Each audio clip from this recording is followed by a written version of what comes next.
આજે હું બનાવીશ રીંગણ મેથીનું શાક, જે શિયાળામાં એકદમ સસ્તા મળી જાય છે અને એકદમ ચટાકેદાર અને સ્વાદિષ્ટ કાઠિયાવાડી સ્ટાઇલનું.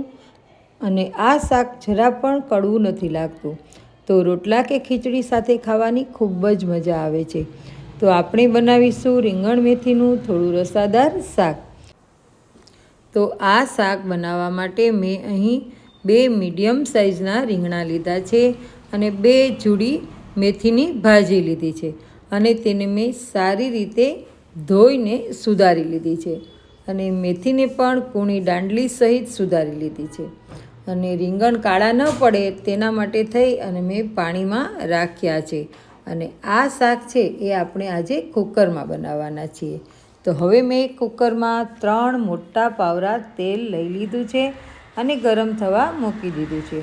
તેલ ગરમ થઈ જાય એટલે તેમાં મેં રાઈ, જીરું, હિંગ અને લસણની નાની નાની કળી સાંતળવા નાખ્યા છે.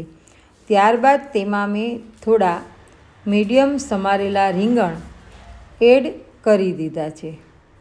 બધા જ રીંગણાના ટુકડા એક કર્યા બાદ તેને તેલમાં સાંતળી લીધા છે, એટલે કે હલાવી લીધા છે.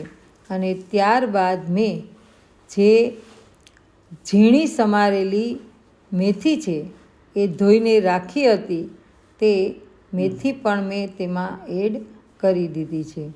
અને રીંગણા અને મેથીને મેં તેલમાં સારી રીતે હલાવી લીધા છે અને મિક્સ કરી દીધું છે અને સાંતળી લીધું છે.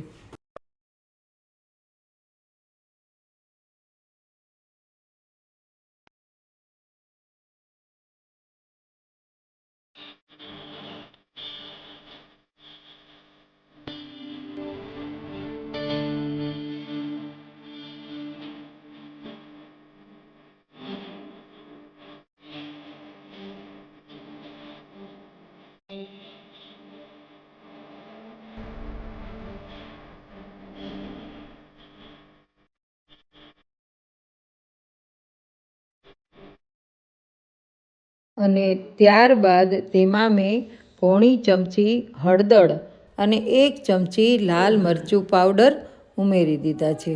અને પાણીમાં ઓગાળેલી લસણની લાલ ચટણી તેમજ સ્વાદ અનુસાર તેમાં નમક, આ બધું જ મેં શાકમાં એડ કરી અને સારી રીતે મિક્સ કરી લીધું છે અને સાંતળી લીધું છે. અને થોડીવાર ખુલ્લું ચડવા દીધું છે, એટલે તેલમાં જેમ આપણે ચોળવીએ તેમ રીંગણા ખૂબ જ સારા થાય છે અને સ્વાદિષ્ટ લાગે છે.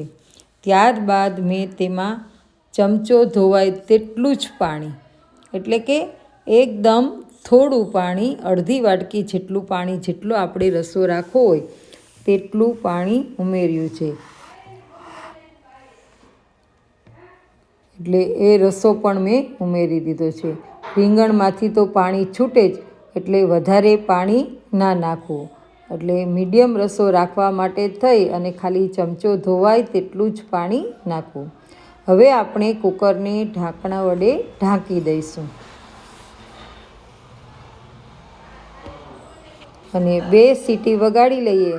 અને ત્યારબાદ કુકરને આપણે ઠંડુ થયા પછી જોઈશું તો આપણું એકદમ ચટપટું અને ધમાકેદાર સ્વાદિષ્ટ શાક તૈયાર થઈ ગયું છે.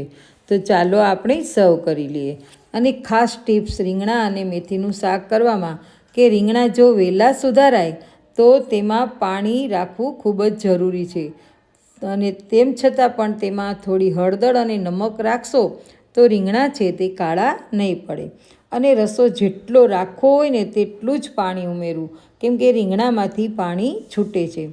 રીંગણા થોડા મોટા અને મીડિયમ સાઇઝના સુધારવા. નાના કટકા કરવાથી રીંગણા એકદમ ગળી જાય છે. તો જો તમને આ સહેલી અને સરળ રેસીપી પસંદ આવી હોય તો વિડીયોને લાઈક કરજો, શેર કરજો અને મારી ચેનલને સબસ્ક્રાઈબ કરી દેજો.